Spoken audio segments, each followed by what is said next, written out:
Welcome back to my darkroom. Today we're going to be talking about the RA4 reversal process for making original prints in camera.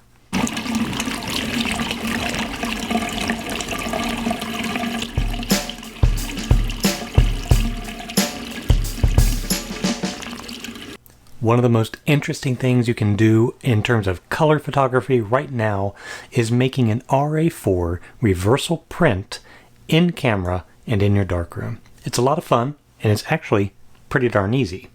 However, the issue seems to be with getting good color. And there's a few different issues that we're going to talk about with that. First, let's go over a quick overview of the process and the processing steps so we can focus more on good filtration. Now, the steps are pretty straightforward. There is the paper, of course. You got to cut it down from full sheets, put it in a film holder or a standalone camera like a pinhole camera, something like that. Expose it. I'm getting like an ISO 3 and then filter factors on top of that, so we'll talk about that in a minute. Then once it's exposed, you take it out of the camera or film holder in the dark, complete dark. You go into a black and white paper developer. I'm using Dektol 1 to 2. Then a stop bath. Then just a tray of water. Change it out a couple of times. During that step, you can turn on your inspection light or re-exposure light, whatever you're using. I'm using my print inspection light. It works out really well for 3 minutes. After that, you go straight into your RA4 color developer for 2 minutes, then Blix for 2 minutes, wash, dry, you're done. This is all done for me in an open tray at room temperature. Before we get too far into this, I know there's going to be a lot of you asking or commenting about somebody else's experience where they demonstrate pre-rinsing the paper, letting it dry, then shooting it with faster speed and very little, if any, filtration to get perfect color. I'm going to address that near the end of the video, so keep that in mind. But let's move on. The issue isn't the process itself. That's very straightforward. Just go through each step, you're done. The issue, of course, is getting your color correct and the filtration necessary. So I'm going to show you some examples building up the different steps of filtration and how I went about thinking of what filters I needed to use to get the color. So, issue number 1. The paper is made for tungsten balanced light source. Now, my first examples are shot outdoors. If you shoot the paper just as is, no filtration, this is what you get. Not pretty. It is grossly blue and cyan.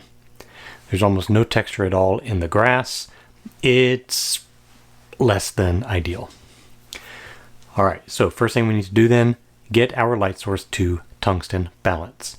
Easy peasy, 85B filter. Now it's a cloudy day for me. I'm also using an 81 filter on top of that. Probably not necessary. An 81 filter is actually very, very pale. So once we have that, take another test shot. Remember, I'm shooting at ISO 3. When I do this, I need to take into account the filter factor. With these two filters combined, I exposed one stop slower. So this is now rated at 1.5. You can see very, very minor improvement, but an improvement nonetheless. But we still have a lot more work to go. The next step you need to think about is if you're printing in the darkroom and in a larger like this, yes, the bulbs are a tungsten light source, but then we also have the negative to deal with. So let's talk about that for a second. I've seen lots of other videos. Well, I take that back. I've seen 2 or 3 other videos of people doing this and just grabbing like Ilford multi-contrast filters or a variety of other things. And it doesn't work for me. That seems haphazard and just trying to find something orange or yellow or something that absorbs a lot of that, but not really a lot of control. And I don't like that. I want something a little bit more consistent and controllable. So my thought was, if the paper is expecting the color negative orange mask. Then let's imitate that.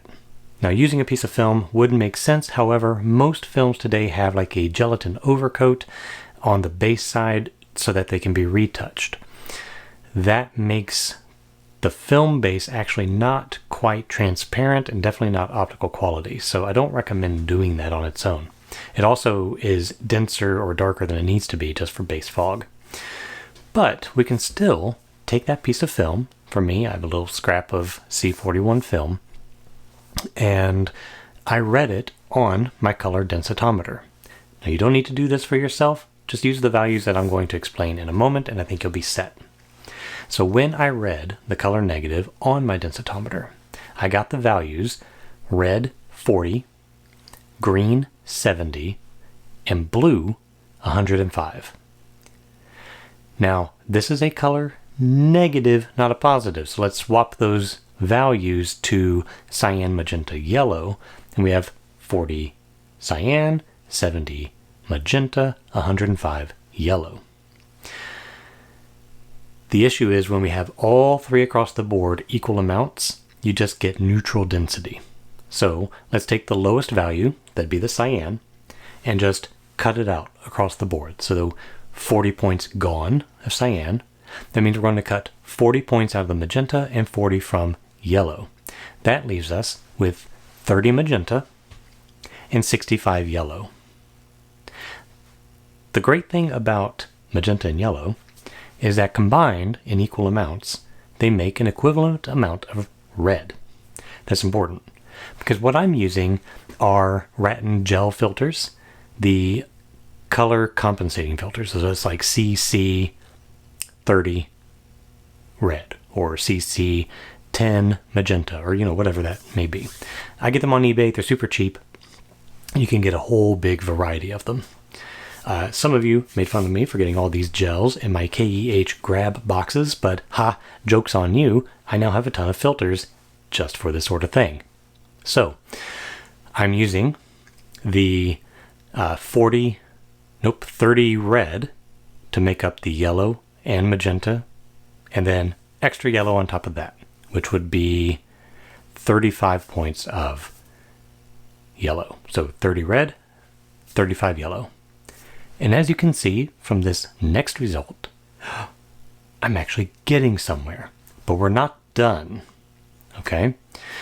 Now, we are starting to get some color. It's still not right, but we're definitely in the right direction. We have the film base taken care of. Now, however, we need to think about the next step in color printing. You see, we don't just use a tungsten bulb to expose a color negative in the enlarger. We use the color dials to dial in a certain amount of filtration for each print. How much? Well, that's kind of print specific, but the paper manufacturers at least give us a starting point. Now, Fuji doesn't put it on any of their PDFs anymore because they assume you're going to be doing laser projection. We're not doing any laser projection. So they don't include this information. If you have an older box or your notes from an older box, it's on the label for the box, but you have to kind of hunt for it. Kodak does put it on their PDFs for Endura Premiere, which is a starting point of 40 magenta and 50 yellow. So 40 magenta and 50 yellow. That's the same as 40 red and 10 yellow. Combined with what we already have in there, and that's what I'm using. Okay? So this last shot, as you can see, is really good color. This is an 85B filter with an 81 warming filter on a cloudy day to take care of the tungsten.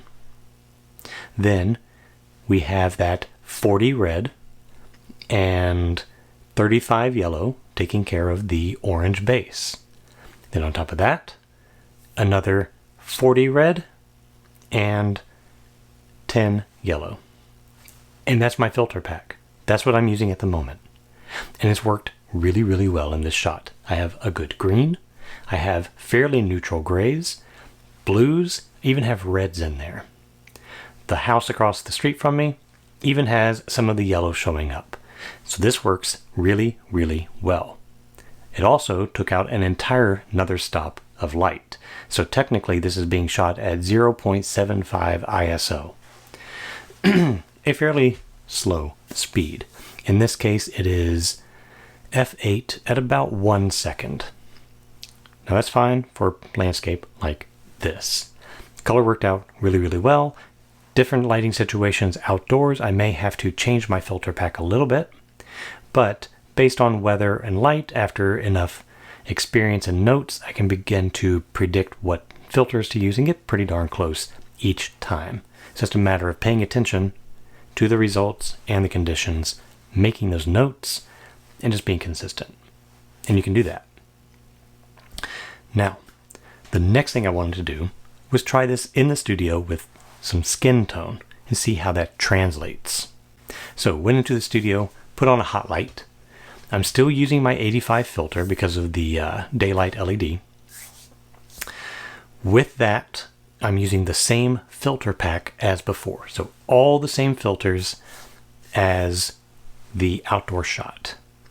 But indoors, this light, it's bright, it's got a big softbox, and is not exactly bright enough at that ISO. So these are like 4-second long exposures. So I'm really kind of, holding my head against the chair so I can be still and in focus. I would love to get one of those strobe setups, but it takes a lot of strobe power. I haven't gotten quite there yet. So at least for this test, we'll go from there. So first example, it is not right. We definitely have some cyan issues going on, even though we're using the exact same filter pack. Now this could be because of the light being just different than daylight, even though it's daylight. Or who knows? I don't know why the reason, but you can see this when you print too. Some negatives just have a very different color balance than others.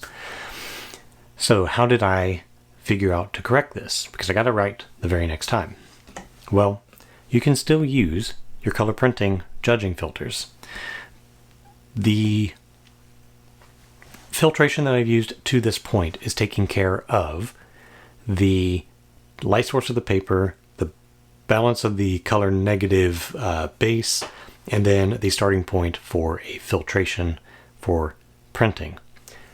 However, now that we're judging actual reversed prints, I am using the black side of these cards because this is for judging filtration changes for a positive print, like Cibachrome. So using this with the red, because that's what I was looking for, I have stronger correction than the white side. The white side, if this was negative, then I would correct for 5, 10, and 20 points of filtration, respectively. The black side, however, is double that, 10, 20, and 40. So looking through this, the 20 did not seem strong enough, the 40 seemed too strong, so I grabbed another 30 red CC filter, put it in there, and as you can see, I have really, really good skin tone. Worked out almost perfectly, second attempt, and we're good to go. Does that mean it'll work every time? No, it'll work every time I use that light, for sure.